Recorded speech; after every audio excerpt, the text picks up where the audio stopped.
ನಮಸ್ತೆ ಕಣ್ರಿ ಕರ್ನಾಟಕ ಜನತೆಗೆ. ಎಲ್ಲರೂ ಹೇಗಿದ್ದೀರಾ? ಚೆನ್ನಾಗಿದ್ದೀರಲ್ವಾ? ನಾನು ಕೂಡ ಸಖತ್ತಾಗಿದ್ದೇನೆ.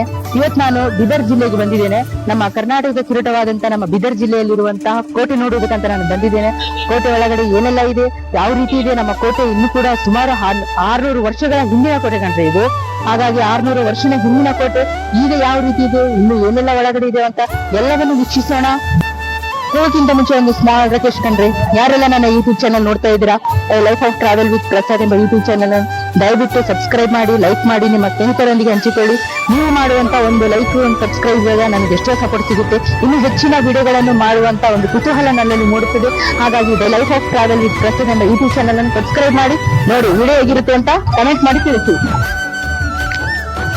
ಕೋಟೆ ಒಳಗಡೆ ಹೋಗ್ತಾ ಇದ್ದೇನೆ.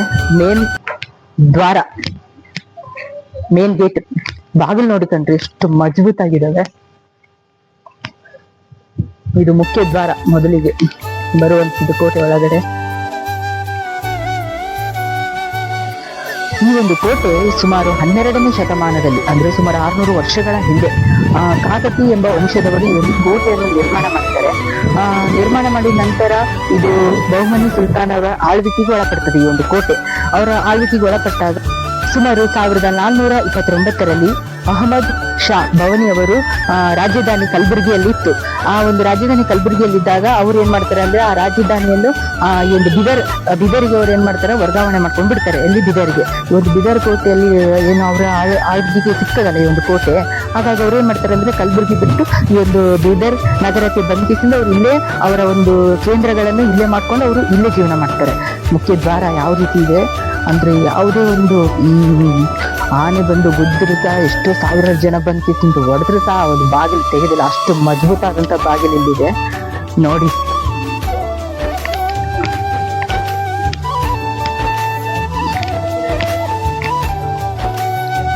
ಮುಖ್ಯ ದ್ವಾರ ಇದು.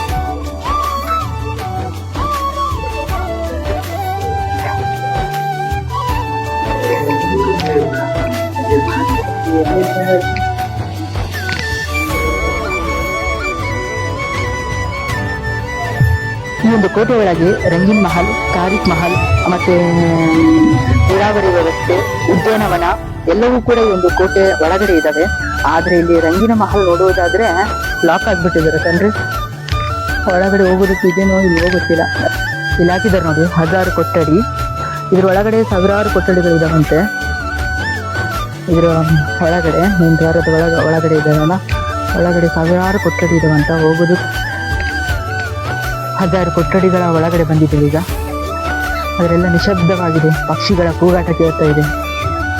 ಮುಂಚೆ 600 ವರ್ಷಗಳ ಹಿಂದೆ ಏನೆಲ್ಲ ಆಗಿತ್ತೋ ಗೊತ್ತಿಲ್ಲ, ಆದರೆ ಇವಾಗ ಮಾತ್ರ ಎಲ್ಲ ನಿಶಬ್ದ.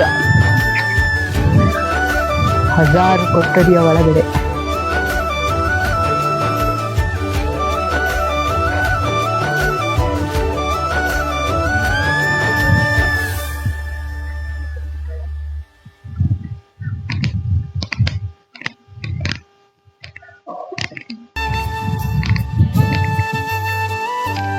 ಈಗ ನೋಡ್ತಾ ಇದ್ರಲ್ಲ, ಇಲ್ಲಿಂದ ಬಹುಮನಿ ಸುಲ್ತಾನ್ ಅವರ ಕೋಟೆ ಶುರು ಆಗ್ತದೆ.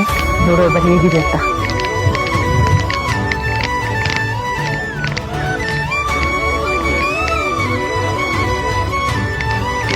ಈಗ ನೀವು ಇದು ನೋಡ್ತಾ ಇದ್ರಲ್ಲ, 16 ಸ್ತಂಭದ ಮಸೀದಿ ಇದೆ. ಯಾವ್ದಂತಂದ್ರೆ ಇದು ನೋಡಿ, 16 ಸ್ತಂಭದ ಮಸೀದಿ ಇದೆ. ಅಂದ್ರೆ ಕಂಬಗಳಿದಾವೆ ಅಷ್ಟೊಂದು, ಎಷ್ಟು ದಪ್ಪ ಇದೆ ಕಂಬಗಳು ನೋಡಿ.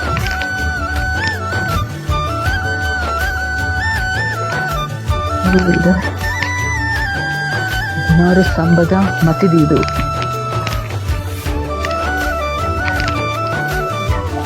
ಅದು ತರ್ಕಶ್ ಮಹಲ್ ಅಂತೆ.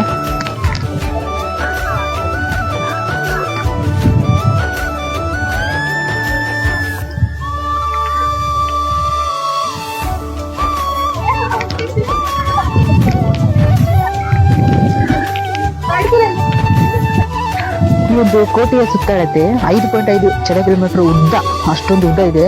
ಮತ್ತೆ ಒಂದು ಕೋಟೆ ಏನು ಇದೆವಲ್ಲ ಕಲ್ಲುಗಳಂತೂ ಅಷ್ಟು ಒಂದು ಗಟ್ಟಿಮುಟ್ಟಾದಂತ ಒಂದು ಕಲ್ಲುಗಳಿಂದ ಕಟ್ಟಿರುವಂತ ಕೋಟೆ. ಸುಮಾರು 600 ವರ್ಷಗಳಿಂದ ಅಂತಂದ್ರೆ ಏನ್ ಕಣ್ರಿ, ಇನ್ನೂ ಕೂಡ ಇವನ್ ನಮ್ಮ ಕರ್ನಾಟಕ ಸರ್ಕಾರ ಚೆನ್ನಾಗಿ ನೋಡ್ಕೋತಾ ಇನ್ನೂ ಕೂಡ ಹಾಗೇನೆ ಇಟ್ಕೋತಾ ಬಂದಿದೆ ಅಲ್ಲ, ಅದೇ ನಮ್ದು ಒಂದು ಪುಣ್ಯ ಕಣ್ರಿ. ನಮ್ಮ ಒಂದು ಕರ್ನಾಟಕದಲ್ಲಿ ಇಂತೆಲ್ಲ ಕೋಟೆಗಳಾಗಿರ್ಬೋದು ಎಲ್ಲವನ್ನು ನೋಡುವ ಒಂದು ವೀಕ್ಷಣೆ ಮಾಡುವುದಕ್ಕೆ ನಮ್ಗೆ ಅವಕಾಶ ಇದೆಯಲ್ಲ ನಮ್ಮ ಕರ್ನಾಟಕದಲ್ಲಿ, ಅದೊಂದು ತುಂಬಾ ಒಂದು ಹೆಮ್ಮೆಯ ಖುಷಿಯ ಒಂದು ಸಂಗತಿ, ವಿಷಯಗಳನ್ನ ಹೇಳೋದಕ್ಕೆ ಖುಷಿಯ ಒಂದು ವಿಷಯ.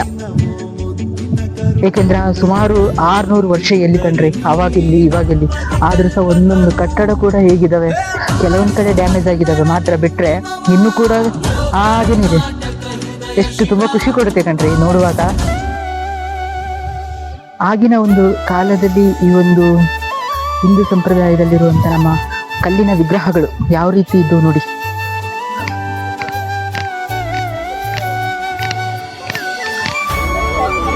ಅಲ್ಲಿವರೆಗೂ ಇದೆ ತುಂಬಾ.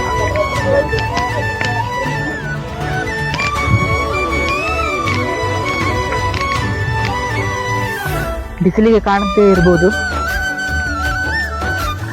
ಅಂದ್ರೆ ಆಗಿನ ಕಾಲದಲ್ಲಿದ್ದಂತ ಈ ಒಂದು ವಿಗ್ರಹಗಳು ಇನ್ನೂ ಸಹ ಇಟ್ಕೊಂಡು ಹಾಗೇನೆ ಒಂದು ಇಟ್ಟಿದಾರಲ್ಲ, ತುಂಬಾ ಖುಷಿ. ಮತ್ತೆ ಫಿರಂಗಿಗಳು ನೋಡಿ ಹೇಗಿದ್ದಾವೆ.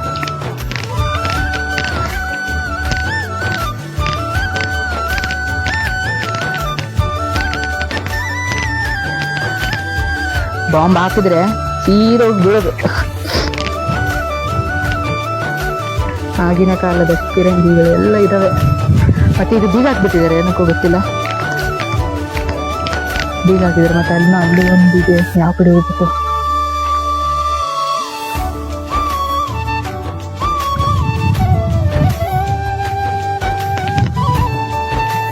ಅಂದ್ರೆ ಇದು ಒಳಗಡೆ ಎಲ್ಲ ಕೆಲವೊಂದ್ ಕಡೆ ಗುಹೆಗಳಿದಾವೆ. ಅಂದ್ರೆ ಈಗ ಯಾರಾದ್ರೂ ದಾಳಿ ಮಾಡಿದ್ರೆ ಒಂದು ಸೇಫಿಗಾಗಿ ಅಂದ್ರೆ ಒಳಗಡೆ ಹೋಗುವಂತ ಒಂದು ಗುಹೆಗಳ ಸಹ ಇದಾವಂತ ಹೇಳ್ತಾರೆ ಇಲ್ಲಿ.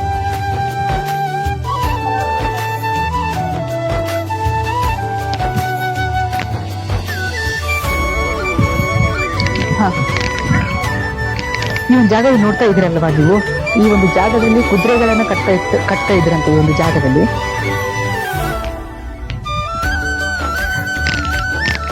ಎಲ್ಲ ಕುದುರೆಗಳನ್ನು ಕಟ್ತಾ ಇದ್ರಂತೆ ಈ ಒಂದು ಜಾಗದಲ್ಲಿ. ನೋಡಿದ್ರಲ್ಲ ಕಣ್ರಿ ನಮ್ಮ ಬೀದರ್ ಕೋಟೆ ಹೇಗಿತ್ತಂತ.